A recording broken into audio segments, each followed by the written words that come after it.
The Ford Model E Chief Operating Officer, or COO, or COO, says we don't have a future if EV market lost to Chinese automakers. And we are currently in a race against Chinese EV auto manufacturers who are planning on bringing production to Mexico and I'm trying to remember the other country. It's Mexico and another country to produce for the US market. Pretty soon we're going to have Chinese cars rolling around here. Now, I have my thoughts and opinions on the future of Ford, which would lead me to want to invest, but more so in options trading than buying and holding, if that makes any sense. Well, I want to run through this Detroit News article with you guys. Welcome back to the channel. Welcome back to another video. My name is Kevin, Kevin, in all caps, youtube.com/ at Kevin247. Thanks for watching. Please smash the like button, subscribe. Let me know if you drive a Ford or an EV or a Ford EV, or would you ever? And what you think about the future of EVs in America, as well as the future of Ford's Model E EV lineup. So it says here in this article that was released yesterday, the chief operating officer of Ford Motor Company's electric vehicle division said the development of EVs is more than just about environmental concerns. It's a hedge against the potential threat of Chinese automakers in the United States. That's coming here eventually, according to Marin Jaja, Ford Model E's COO, for which they said during a panel on disruptive technology held by the automaker. And I quote, "So we better get fit now and better get going on EVs or we don't have a future." I don't know if that's motivating and encouraging or dooming and gloomy for Ford, saying you better hurry up or else China is going to take over. Who would have ever thought that China could potentially be the automotive auto manufacturer that could wipe out Henry Ford? Crazy. I guess, every company has its cycle. We were watching this movie. I think it was a movie with Samuel Jackson and the guy who played Falcon from the Avengers, about the banks. And in this movie, it was, it's like era specific. It was retro, it was vintage. But the brands included in the movie were from that time frame. And one of the brands was Studebaker as the auto manufacturer, which they are no more, or at least not to any real capacity that would produce vehicles you see on the road. And there's an evolution, there's a cycle. They come and they go. Another that comes to mind more recent is Fisker, which apparently Fisker is working on some new offering. I'm trying to think there's another one. But they come and they go. Some last longer than others. So maybe there is a potential reality where Ford is no more. If that were to happen, though, that'd be devastating. And the Chinese manufacturers are not bringing jobs to the U.S. They're only bringing the cars. So anybody who worked for Ford in the U.S. would be screwed. And if there was possibly an opportunity to work for a Chinese manufacturer, odds are they would not be union-based.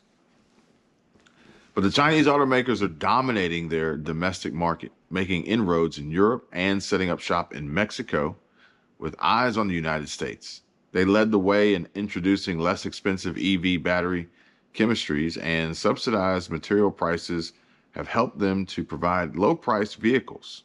The BYD Seagull EV city car starts at roughly $11,000. Look, gotta tell you guys, would I want a Chinese car? Not really. Do I have a Chinese car? Kind of, sort of, probably. I mean, Chinese components are a large part of pretty much everything. But I can guarantee you that if there's the opportunity, if there's the ability, if there's an offering of a brand new car for $11,000, a lot of people are going to buy them. They're going to buy them. 11 grand.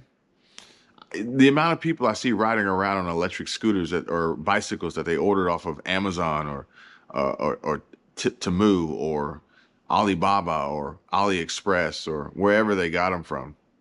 I can see people scooping up a car for 11 grand, especially when the average new car price here in America is like $40,000 for a base model anything. You just got to realize that your car is built by a Chinese-based company, maybe even by child labor. But we'll talk about that later. Now, it says here that I don't know exactly the timing, but I think they're going to end up here. And this is what the chief operating officer said. Just as the Japanese ended up here, the Koreans ended up here, the Germans ended up here, it's a big market. Traditional automakers have seen their share of the Chinese luxury market fall from 60% to less than 5%. It's not that they haven't tried to introduce EVs, they're just that far behind. That's the scale of the disruption.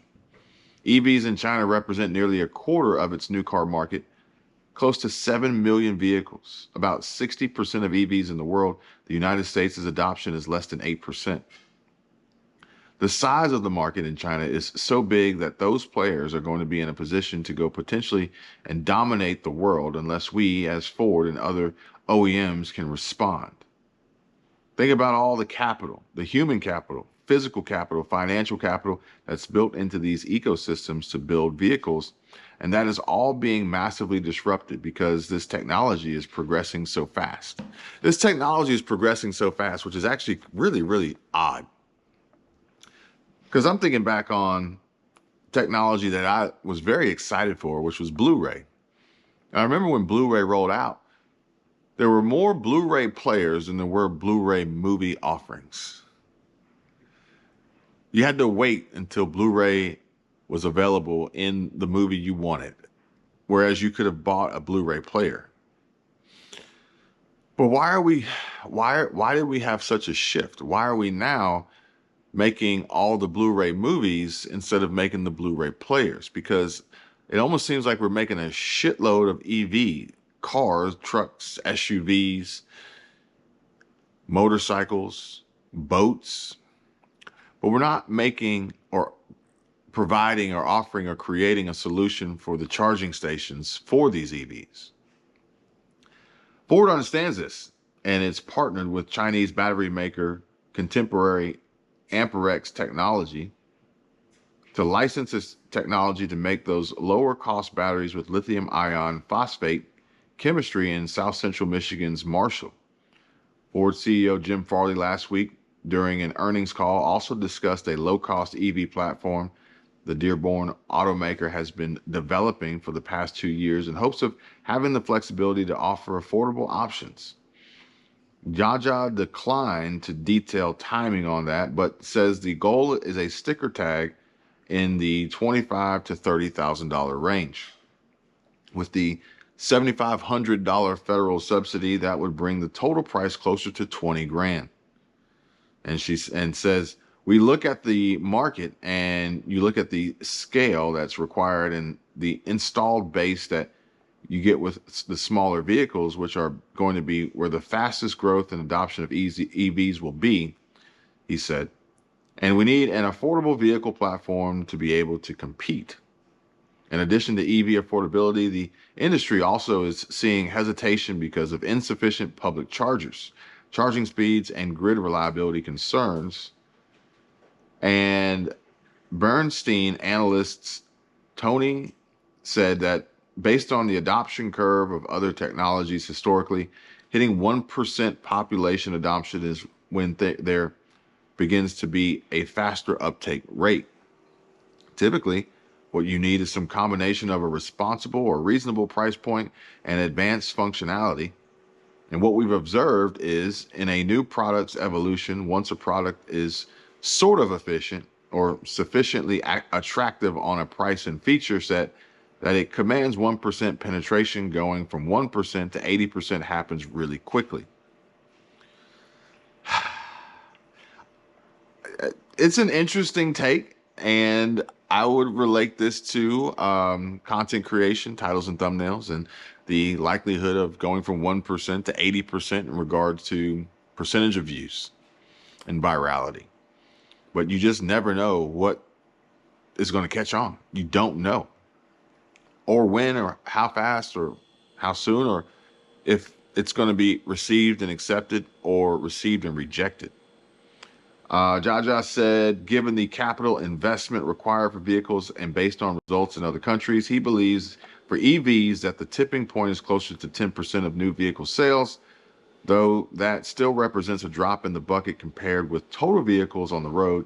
The adoption also depends on region. The San Francisco Bay Area adoption is around 40%, while North Dakota's is 1%. Good reason. There's not a magic number, and if you look across the geographies, he said, but I personally feel like at 10%, you're hitting critical mass where people are like, oh, I see these charging stations. There are enough people buying. There are enough people buying.